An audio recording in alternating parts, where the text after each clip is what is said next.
Hello, we're doing our reading for the day. No Right to an Honest Living by Jacqueline Jones. I'm trying to catch this sunlight. I ordered lamps because I was using a backlight and it was smoking because it wasn't supposed to be using it as a lamp. So I ordered lamps. They should be here in a few days. But for now, I need to catch this daylight so that we can get these readings done. The Great Union Ball on May 24th attracted the usual patrons, but also three noteworthy guests: a reporter for the Herald and two police officers, A.C. Whitcomb and Joseph B. Emerson. With his North End beat, Whitcomb was a fixture in police court, testifying about his own exploits breaking up fights, going after gambling rings, and tracking down unfaithful wives. Wives, wow. Emerson was newer to the force, and it's unknown whether his wife was aware of this particular nighttime assignment.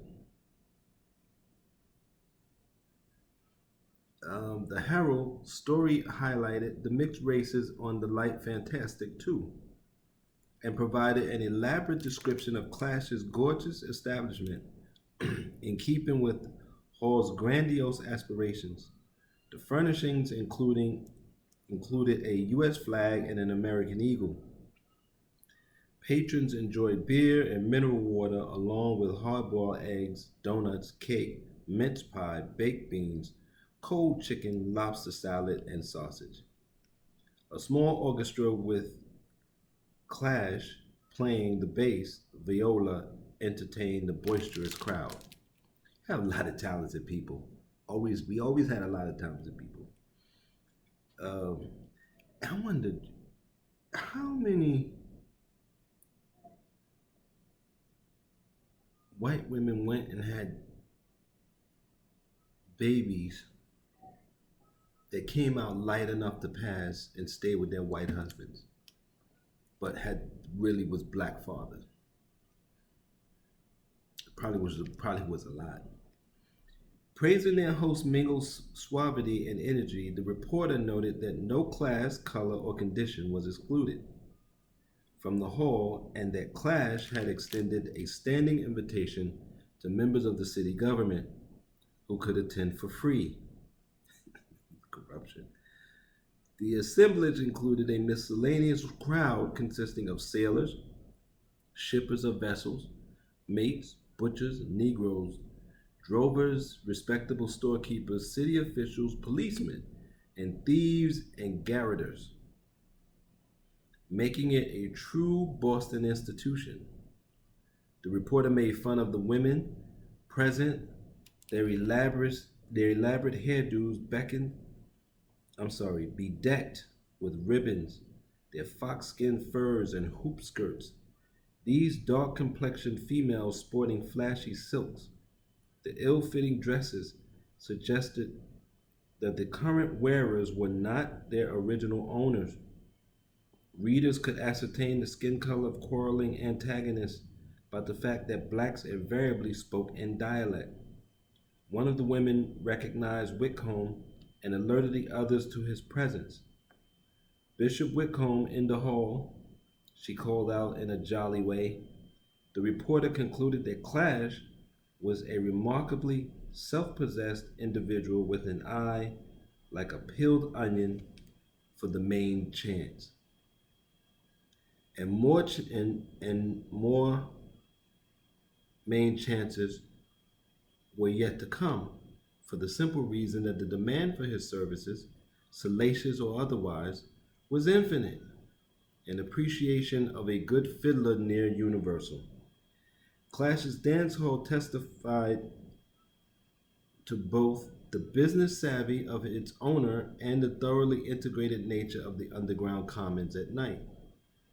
Under the flickering light of indoor candles and outdoor gas lamps, his employees routinely risked their livelihoods and their lives. Ultimately, however, it was on the streets, in the arteries pumping the lifeblood of commerce through Boston, where many men of modest means found jobs. There then yet another great drama over the meaning of work unfolded. unfolded. We're going into chapter 3, the world of the streets. In January 1855, Boston's Mayor Jerome B.C. Smith used the occasion of his annual address to highlight elements of the city's natural and built landscape that pose barriers to the city's unfettered growth and prosperity. The low-lying areas, he declared, were thousands upon thousands of feet, barren, sunken, gloomy reservoirs for the accumulation of offensive nuisances. But he predicted stately edifices would soon rise in beauty and grandeur. In these formerly noxious places, moreover, the city's extensive commercial relations depended upon its streets, and crowded, narrow thoroughfares were a misfortune to Boston. Entailed upon it altogether by accident, these byways must be extended, widened, and paved. Always searching for the perfect road surface, the city had experimented with iron block streets in 1853, finding them superior to wood planks and granite, and an exceedingly handsome pavement to drive on, but too expensive to be practical. Smith also called for the construction of sewers and drain pipes. Taller buildings meant more cellar cisterns and apartments flooded with raw sewage, leading to recurring cholera and typhoid epidemics.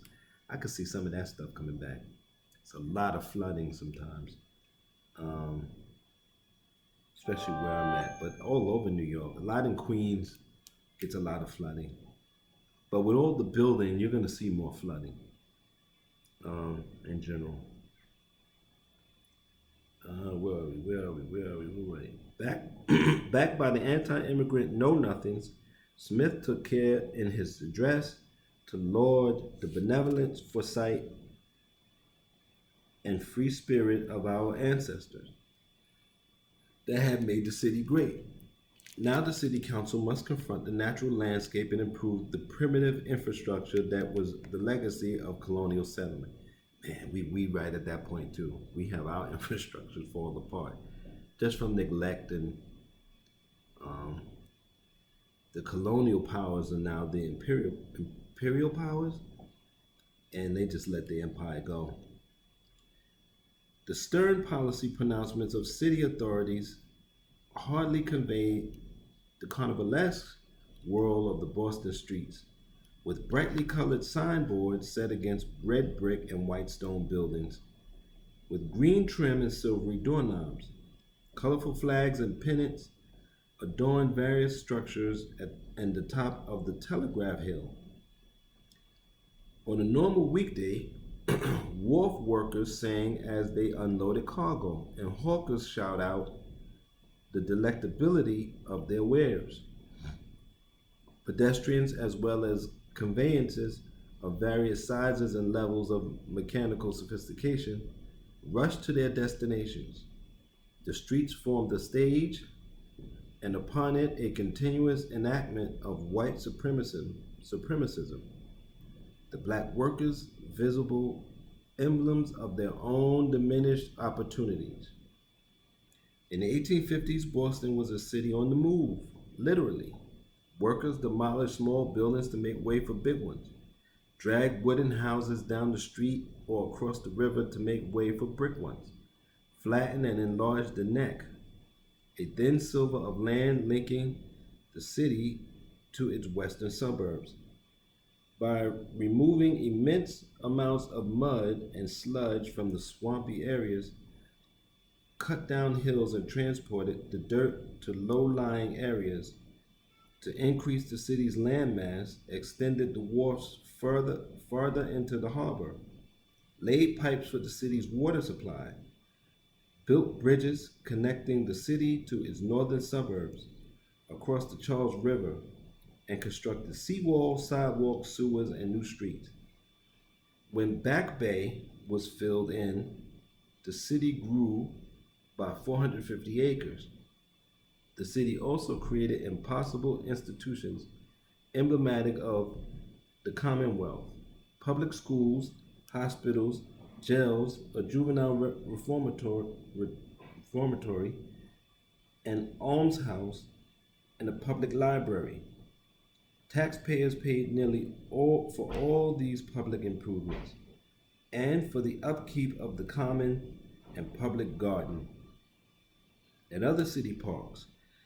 These new construction projects and routine maintenance tasks were affordable because of an oversupply of men willing and able to labor outdoors, some regularly, others on a sporadic basis.